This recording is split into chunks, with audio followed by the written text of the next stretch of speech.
Olá, eu estou aqui numa conversa com o professor Dutra. A gente vai falar sobre peer assessment, ou avaliação por pares. E eu gravei um vídeo como fazer isso no Moodle, com a atividade que se chama Laboratório de Avaliação, mas aí eu foquei mais nos detalhes técnicos, na mecânica da coisa.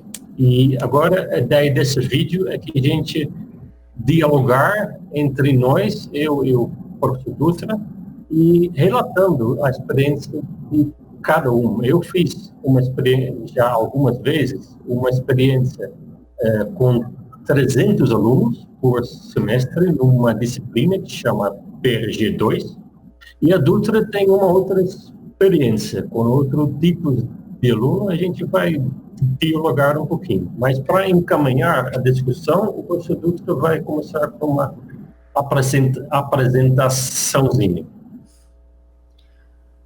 Olá a todos, obrigado, Evert. Eu acho que é interessante aqui é que a gente possa compartilhar um pouquinho da nossa experiência e discutir um pouquinho o resultado da nossa experiência de tal forma que a gente possa ir melhorando a cada dia. Então, a minha ideia aqui é compartilhar um pouquinho com vocês como que eu uso essa ferramenta aí, que é a avaliação de pares aí, tá? Então, eu vou colocar aqui uma experiência prática para vocês, que foi uma disciplina de preparação para o TCC, que chama Técnicas de Pesquisa, onde o aluno deve desenvolver um artigo com todas as sessões obrigatórias, tá? E como que foi feito o processo, mais ou menos, dentro da disciplina aí? A disciplina era totalmente online, tá ok? Então, uma disciplina obrigatória de graduação, 100% online. Então, o que eles teriam que fazer? Na verdade, ele foi desenvolvido em 3 etapas, né?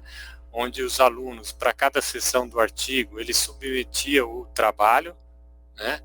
E com o conhecimento da rubrica. Então, eu sempre colocava à disposição para eles como eles seriam avaliados, tá? Pelos colegas. Na etapa 2, eu fazia alocação aleatória, existia correção de pares, autoavaliação e feedback. Eu gostaria de ressaltar essas 2 últimas coisas aí. A autoavaliação, eu acho que é muito importante esse processo de autoavaliação aí para o aluno conhecer um pouquinho melhor como que ele está indo na disciplina. E a outra coisa que eu acho igualmente importante é o feedback, onde o aluno dando um feedback no outro aluno. Então é importante frisar isso, que na verdade o aluno ele tem condições de ajudar o outro colega. Então a gente coloca essa ideia de, na verdade, um ambiente onde um está ajudando o outro, tá? Então isso é muito importante que o aluno entenda esse processo. Não é só o professor ajudando, mas o aluno também. E no final tem a nota final com percentual para submissão e correção dos pares aí. Nesse próximo slide aí, eu gostaria de ressaltar um pouquinho alguns aspectos importantes das minhas escolhas dentro dessa disciplina. Então, a rubrica, se você olhar alguns artigos, ele mostra, na verdade, que isso é muito interessante para o aluno, né? E aí a gente fica, às vezes, perguntando, né, como que a gente faz uma rubrica boa, né? E aí eu achei num artigo aí, que eu vou compartilhar com vocês também, que ele mostra, na verdade, que o que afeta o desempenho da rubrica é se você fizer uma seleção aleatória, tanto dos alunos que vão ser corrigidos e os corretores, né? Eles falam também que se isso for voluntário é melhor ainda, tá? E fala também que uma coisa muito interessante, e eu na verdade não fiz isso, mas tenho muito interesse de fazer ainda, é você envolver os alunos na criação ou no desenvolvimento dessa rubrica. Tá? Então o importante aí é que na verdade ele não vai fazer avaliação de qualquer jeito, ele vai fazer, tem uma matriz de avaliação onde ele tem as dimensões que vão ser avaliadas. Então, quer dizer, é um modelo mais ou menos padronizado de avaliação. O item 2, que eu falo de avaliação de pares, que é isso que a gente está fazendo, também inclui a opção de autoavaliação. E aí eu entendo a autoavaliação como uma opção de avaliar e agir, ou seja, você dá a oportunidade de que ele possa agir depois de avaliar como está o desempenho dele. E aí também tem outras opções, por exemplo, avaliação de professor, que você pode avaliar também o professor e com isso você pode avaliar como é que os alunos estão em relação à sua avaliação, desenvolver um artigo mostrando se existe diferença ou não. Isso é uma coisa de pesquisa que eu tenho desenvolvido aí. E também a avaliação e o feedback, tá? Que é uma forma de avaliação formativa. Como eu trabalho em cada sessão do artigo, então isso significa que ao final de cada sessão, eles tendo um feedback, eles podem ir melhorando, tá? A outra opção que é muito interessante, depois que você dá a opção de ele submeter, os colegas avaliarem, a ressubmissão. Isso é muito importante, que você permite que ele corrija durante a disciplina aquilo que foi avaliado. Então eu trouxe outro autor aqui mostrando que quando há um feedback e a oportunidade de revisão, isso aumenta muito o desempenho. O outro item que eu usei muito é suporte. Os alunos precisam bastante de suporte. E como é uma coisa nova, desenvolvimento de artigos, então inicialmente eu trabalhei com fórum nas primeiras versões dessa disciplina. E aí depois eu passei agora, nas últimas, a trabalhar com WhatsApp. Por que eu passei a trabalhar? Porque eles reclamavam que eu demorava muito para responder no fórum. Então agora eu tenho o WhatsApp e também o auxílio de uma monitora que me ajuda aí para responder de uma forma mais tempestiva, tá? Vamos para o próximo aqui. Eu queria já comentar um pouquinho o resultado de discussão em cima desse artigo que está aí embaixo e também em cima das minhas pesquisas que eu tenho feito, tá? A correlação entre nota do professor e aluno. Nas pesquisas que foram desenvolvidas, não só a avaliação do professor, bem como a avaliação do professor, nesse caso dessa pesquisa mostrou que elas são muito próximas. No meu caso, que eu fiz na aplicação de uma disciplina de graduação, ela mostrou que o professor é muito mais rígido que os alunos aí, tá? Então, o meu deu um pouquinho diferente dessa pesquisa. E eu tenho lido muita coisa e não existe uma convergência isso aí. Por quê? Depende muito dos alunos, depende muito da rubrica. Então, tem resultados muito diversos na literatura.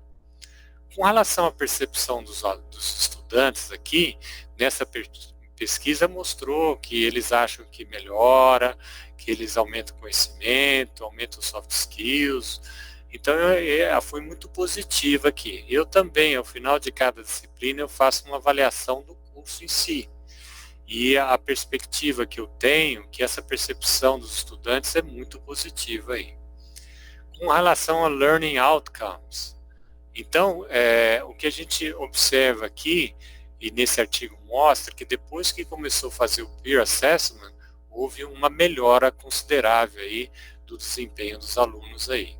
Eu também notei esse processo, que a partir do momento que eles passam a ter feedback dos colegas, juntamente com o feedback do professor, eles passam a melhorar na próxima avaliação aí.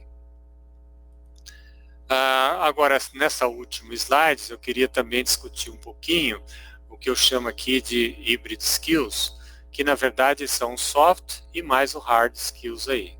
E aí, na verdade, eu trouxe 2 artigos aí que mostram aí que, na verdade, que a avaliação de pares melhora várias habilidades, seja soft ou hard skills. Aqui nesse primeiro ele mostra de comunicação, motivação, e nesse segundo ele fala um pouquinho da autoavaliação, tá? Então, o que é muito importante aqui, mostrando que, na verdade, todo esse processo de autoavaliação, ele permite você desenvolver muita coisa do aluno, além do hard skills, ou seja, ajuda ao desenvolvimento de novas habilidades do aluno. Então, com relação à rubrica, eu acho que é muito interessante, eu mostro antes dos alunos, tá?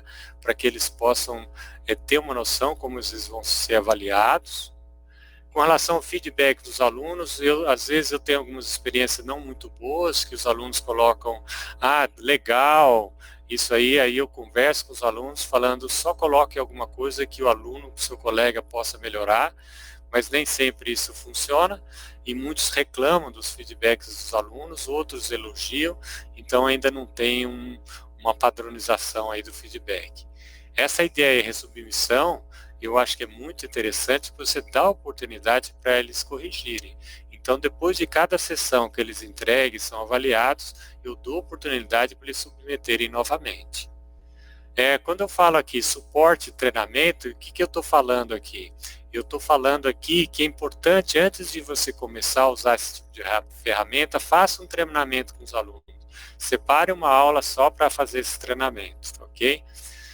Com relação também às notas que a ferramenta dá, ela dá uma nota para submissão e a nota para avaliação dos colegas. Ou seja, o fato de você dar nota, feedback para os colegas, você está ganhando uma nota também. E com relação ao anonimato, eu acho que é muito interessante o anonimato, e eu insisto para que eles não coloquem o nome para evitar esse problema, porque eu acho que, principalmente para mim, que estou dando aula no primeiro ano, talvez eles não estejam maturos o suficientes, e aí eu observo assim, que há uma influência muito grande quando tem o nome do aluno. Então eu prefiro deixar no anonimato mesmo. Ok? Então era mais ou menos isso que eu gostaria de passar para vocês, tá? Então agora eu vou passar aí, voltar a palavra aí para o Evto. Muito obrigado, Evto, pela oportunidade. Muito interessante mesmo a sua experiência, e eu estava pensando de discutir um pouquinho, de comparar as nossas duas experiências. O meu curso, a minha disciplina, ele é completamente online, e são muitos alunos, 300 alunos, e às vezes são alunos até no início de graduação que participam. Então é uma experiência até bastante anônimo. A gente não, eu uso 5 tutores, eu não conheço muito bem, e você poderia contar um pouquinho mais sobre os seus alunos, só para saber qual que é o contexto? Realmente a minha disciplina, ela é totalmente online, 100% online, tá? Eu ofereço a mesma disciplina no formato presencial, tá? E a mesma disciplina no formato online, que foi uma exigência aqui do departamento, tá? Uhum. Por incrível que pareça, eu acho muito curioso, porque eles preferem o presencial. Tem muito mais gente no presencial do que online, tá? Uhum. E eu achei que fosse o contrário, tal, mas nesses 2 semestres que foram oferecidas, tem muito mais gente no presencial. Então eu tenho mais ou menos 40 pessoas, né? Que eu tenho uma monitora que trabalha comigo. Ela é uma monitora presencial, da mesma disciplina que eu dou na presencial, e ela ajuda a monitorar no online. Então, e ela tem o WhatsApp.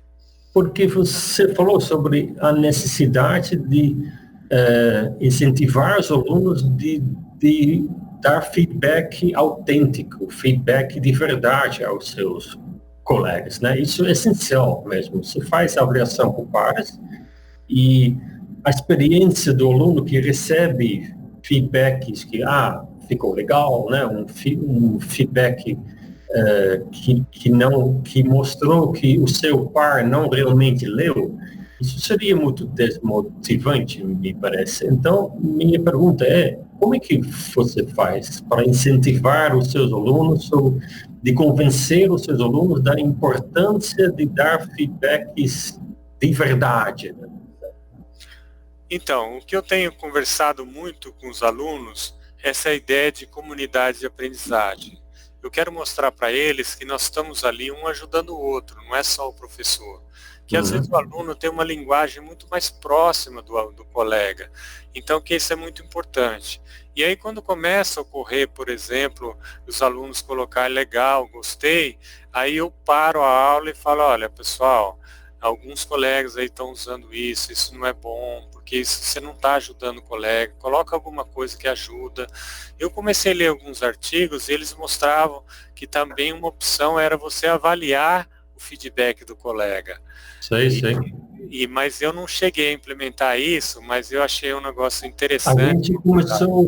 gente começou a fazer isso mesmo. Eu tenho 5 tutoras e na última vez a gente sentou junto e resolvemos de prestar atenção mesmo nos feedbacks, nos retornos que os pares estavam dando. E em casos que era óbvio e era um feedback muito raso, né? A gente deu uma nota menor, uma nota da avaliação era dada menor, para incentivar mesmo esse feedback verdadeiro, né? Uma outra coisa, Dutra, que você falou, que me chamou a atenção, é aquele resubmissão, e você dá a chance para o aluno melhorar o seu trabalho. E eu sei que isso não é possível fazer dentro da ferramenta laboratório de avaliação. Queria perguntar, então, como é que você faz? Então, realmente, esse é um negócio que eu acho muito importante dentro daquela ideia de avaliação formativa, para que ele possa melhorar durante o curso, e não só ao final, ele entregando o artigo. E como não havia essa possibilidade dentro da avaliação de pares aí, laboratório de avaliação, então eu usei a ferramenta tarefa, onde ele faria a submissão dessa seção do artigo, de tal forma que eu pudesse dar um retorno para ele posteriormente em relação no seu trabalho final, né? O que a gente faz, eu faço durante o semestre, eu faço 3 laboratórios de avaliação. O primeiro, ele serve para o aluno se acostumar com a ferramenta, com a mecânica, que significa as fases e tal. Mas aí eu deixo essa nota que é gerada, deixo pesar muito pouco na nota final. As últimas 2 laboratórios de avaliação, eles são para o trabalho, para o que eles têm que fazer. Mas aí o terceiro serve para melhorar o segundo, entendeu? Eu acho que essa é mais ou menos essa a ideia. Porque no meu, como são várias sessões do artigo, quando ele entrega a primeira e eu recebe um feedback, ele tem condições, quando ele for entregar a segunda, ele entrega sempre junto com a primeira, ele vai formando o artigo, ele vai montando. Então, ele tem a possibilidade, na próxima submissão, corrigir aquele anterior e ir melhorando ao longo do tempo. E eu também adoto um procedimento, como você está falando, que eu acho que é muito válido, e nessas etapas anteriores, eles acabam não tendo tanto valor como a etapa final. A etapa final, realmente, ela vale mais que 50%, o artigo final. Por que vale mais 50%? Porque se eles conseguirem, durante toda a etapa inicial, que eles estão aprendendo, conseguir mais 50%, eles não vão fazer mais nada, né? Então, a etapa final é o que vale mais de 50%. Então, não adianta você ir bem nessas intermediárias que você ainda precisa mais uma etapa aí de vencer, de fazer o artigo final, fazer uma revisão bonitinha, etc. Mas eu acho válido essa ideia de no começo você não ter tanto peso quanto o produto final. E, então, falando sobre a mecânica ainda, né, sobre a mecânica do processo de avaliação por pares, você costuma configurar o laboratório de avaliação com quantos avaliadores? Quantos pares cada envio vai ter? Então, eu já fiz 2 experiências. Eu fiz com 2 e fiz com 3. Quando eu falo com 3, ele avalia 3 mais a autoavaliação. Quando ele faz 2, é mais 2 mais a autoavaliação. Então, foram essas experiências que eu fiz aí O interessante desse processo, quando a gente fala aí, quer dizer, independe, como você teve uma turma grande, independe do número, porque quando você escolhe 2 ou 3, se tiver 100, 200 ou 1.000 ou 10.000, ele sempre vai avaliar o mesmo número de colegas aí. Então, a gente usa 4, porque tem um trade-off, né? Se por um lado, se você tem muitos avaliadores, 2, 5, 6, 15, você se assegura que flutuações aleatórias, né, alguma nota que porventura é alto ou baixo demais, que isso não tem tanta influência. Mas não dá para alocar 15 trabalhos para cada um avaliar 15 trabalhos. Isso é trabalho demais. Então você tem que achar um equilíbrio. E a gente acaba usando 4 mesmo. Que eu pergunto os alunos no final do semestre, uma enquete, e eles acham 4 no razoável mesmo. Mas também depende um pouco como que a rubrica é aquele conjunto de critérios padronizados, como que é configurado. A nossa rubrica consiste de 7 aspectos, 7 critérios, e a gente pede para cada critério, pede o aluno avaliar o trabalho que ele está avaliando, não somente dando uma nota, mas a gente pede para cada dos 7 critérios justificar a nota por meio de um comentário. Isso é possível de fazer na ferramenta no laboratório de avaliação. Você, como é que faz? Então, eu acho que uma coisa importante aqui, Evald, então, como eu falei para vocês, eu trabalho com 2 ou 3, né? Por quê? Porque, na verdade, acontece que eles têm que ler o artigo do outro. Então, para eles acham um trabalho muito grande. Se tiver 10 páginas aí, eles vão ficar reclamando que tem muita coisa para ler. Então, eu fico restrito nisso. Agora, com relação a essas notas aí, acho que você já deve ter falado aí em relação à forma de dar nota. Eu normalmente, eu coloco lá para eles, como eu já tinha falado também, eu coloco um percentual de 20% para 20 a 30% para eles como um bônus pelo fato de ele avaliar os colegas, e mais ou menos 70%, 80% pela sua própria submissão. Então essa é a forma que a gente dá nota no curso. Quer dizer, eu tenho a opção de variar esses valores, mas eu fiz a escolha. Outro aspecto importante em relação à rubrica, se você pensar um pouquinho, refletir nesse processo, se é a mesma rubrica, todo mundo não deveria ter a mesma nota, dar a mesma nota? Não é. Em princípio sim, porque são critérios padronizados, né? Você usa rubricas justamente se os critérios são formulados de forma objetiva, certo?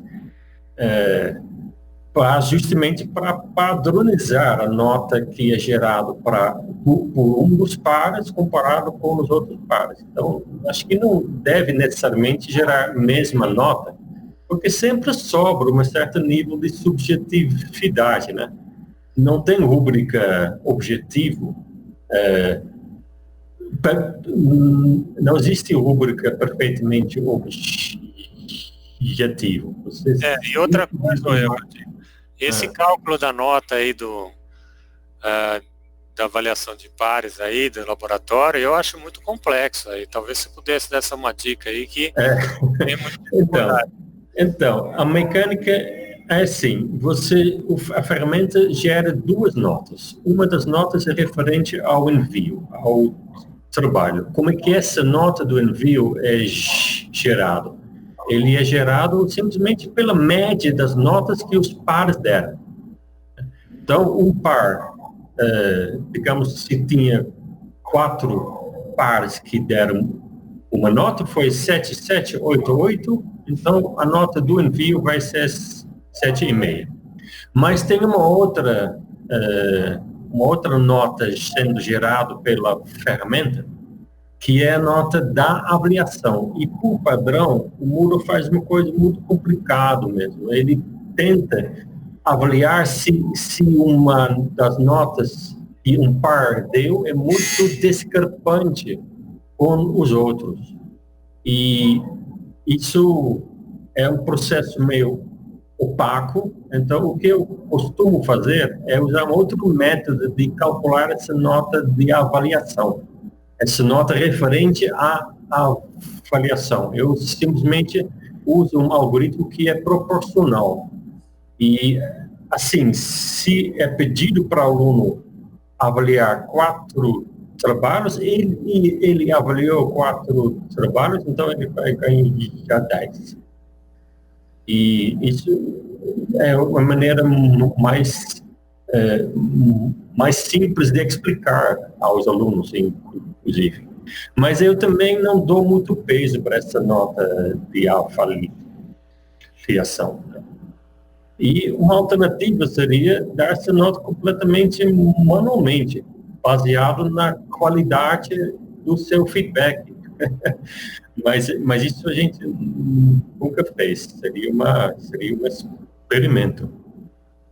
Aliás, Dutra, as suas avaliações são anônimos. Você configura a ferramenta para os pares não saber o nome do trabalho que eles avaliam. Sim, Evald, eu acho que isso é muito importante. Pelas minhas experiências que tenho feito, eu costumo fazer avaliação em sala de aula, de colegas, etc. Eu tenho observado assim que muitos alunos acabam corrigindo em função daquele colega, se o cara é legal, não é legal. Então eu tenho evitado esse tipo de problema e pedindo assim de uma forma sistemática para que eles não coloquem o nome no texto, etc., para que não seja identificado. Então eu sou muito a favor aí do anonimato, tá? Eu início das minhas primeiras experiências, eu até fiz uma experiência com deixar os nomes visíveis. Mas eu perguntei aos próprios alunos, né, no final, naquele enquete, eles preferem ser anônimos mesmo, porque eles entendem todas as coisas erradas e perversas que podem acontecer, né? Você pode ficar constrangido, você pode não dar uma resposta honesta. Então eu acabo de concordar com os alunos e com você. Agora eu sempre deixo anônimo mesmo. E a autoavaliação? Como é que isso funciona? Porque eu fiz isso a primeira vez, eu deixei os alunos avaliar 4 trabalhos dos colegas e seu próprio trabalho. Mas quando eu perguntei, no final do semestre, o que eles achavam, os alunos acharam muito esquisitos, porque eu entendi depois que eles têm uma ideia de avaliação muito sumativa. Eles acham que a avaliação serve para nota. Né? Essa ideia de avaliação formativa não está muito na cabeça dos nossos alunos de graduação, pelo menos. E eu acho que isso é a razão que eles achavam, uma autoavaliação, eu vou dar uma nota para mim mesmo? Isso é muito esquisito, certo? Mas a sua experiência era outra. Então, eu na verdade acabei optando por isso através da leitura de vários artigos mostrando essa ideia de você entender o que você sabe, né? E entender que, na verdade, esse é um processo de interação, ou seja, você vai interagindo com essa avaliação e vai aprendendo como melhorar esse processo, né? Então, esse tipo de autoavaliação não é um evento como uma prova somativa, na verdade, é um processo interativo onde você vai conversando com você mesmo, mostrando o que você sabe ou não e a necessidade de você melhorar com o tempo aí. Eu concordo plenamente. Essa conclusão, eu acho a avaliação por pares, o laboratório de avaliação, pessoalmente, eu acho muito mais interessante para fins de formação, para avaliação formativa, né? Ele pode ser usado como a gente, nesse curso grande de 300 alunos, a gente usa para fins somativos, para gerar uma nota. Mas, no fundo mesmo, é uma ferramenta super apropriado para a formação formativa. O que você acha? Então, eu acho que é muito interessante. Eu vou fazer uma provocação aqui, só para a gente fechar aqui a minha fala. Se eu, por acaso, com o passar do tempo, através de diversas aplicações de avaliação pares, usando esse método aí, do laboratório de avaliação, eu chegar à conclusão que a nota do professor, ela no meu caso aqui, ela é sempre 30% menor do que a nota do aluno, eu posso chegar à seguinte conclusão: eu não preciso mais que o professor corrija, eu só pego a nota do aluno e tiro 30%. Podemos chegar nesse ponto? Imagina se eu tiver 10 mil alunos, eu não preciso mais do professor corrigir? Essa é uma provocação mesmo. Eu queria deixar o nosso público pensar sobre isso. E eu acho que a gente deve concluir por aí, a não ser que você tenha mais uma consideração. Não, eu acho que eu acho que essas duas experiências que nós tivemos, uma turma grande, uma turma pequena, mostra realmente que tem um potencial muito grande. Claro, às vezes tem alguns objetivos um pouquinho distintos, mas no fim a gente quer que o aluno aprenda, desenvolva, etc. Então eu acho que é uma ferramenta muito interessante, e eu acho que se vocês tiverem mais dúvidas, etc., vocês podem entrar em contato, seja com o Evdo ou comigo. A gente está à disposição aí para trocar algumas experiências com vocês, mostrar um caminho que a gente já percorreu aqui. Muito obrigado. Isso mesmo. Obrigado. Tchau.